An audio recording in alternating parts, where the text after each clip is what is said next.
Vous allez être enfermé en prison, enfermé dans vos mensonges aussi. Ouais, surtout. Trop peur. J'avais trop peur. Donc vous allez être dans votre cellule, refuser de sortir dans un premier temps. Vous allez entendre les femmes crier Nabila dans la cour. Ouais. Ouais, j'ai mis 2 semaines à vouloir sortir en promenade parce que... en promenade, pas promenade, au parc, hein. Parce que j'avais peur du regard des autres prisonniers, quoi.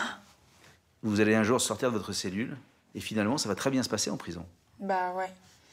Un jour, j'accepte de sortir et il y a un groupe de 10 ou 15 filles qui me regardent aujourd'hui. Et ben, elles m'accueillent comme un être humain, comme une fille normale. Et le fait d'être traitée comme une fille normale, eh ben, c'est magnifique.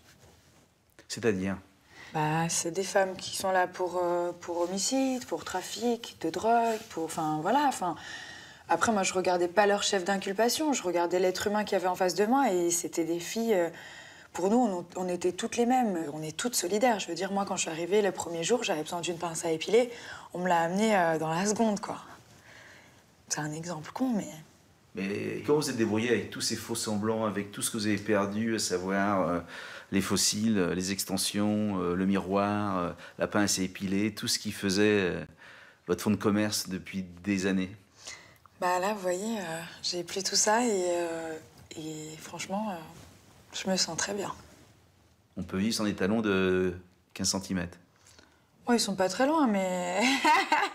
mais bon, enfin, on essaie de faire ça. Oui, j'ai compris. J'ai compris, j'ai pris conscience des choses et... voilà, je pense que pour moi, ça restera un mal pour un bien. Qu'est-ce qui fait qu'un jour vous avez reconnu les faits? Un jour, je me suis dit que maintenant, j'en avais marre. J'ai dit, maintenant, je vais vous raconter mon histoire, la vraie histoire, depuis le début. Et je vais assumer ce qui s'est passé. Et là, ça va faire 1 an et demi. On en a marre. On demande que la justice nous laisse nous revoir, clairement. On s'aime, on veut se marier, on veut avoir des enfants, enfin... Découvrez la revue criminelle de Max Kayes. Amateur de true crime, cette revue est faite pour vous. Max Kayes vous plonge dans les affaires criminelles les plus marquantes avec des analyses poussées, des détails inédits et une narration captivante.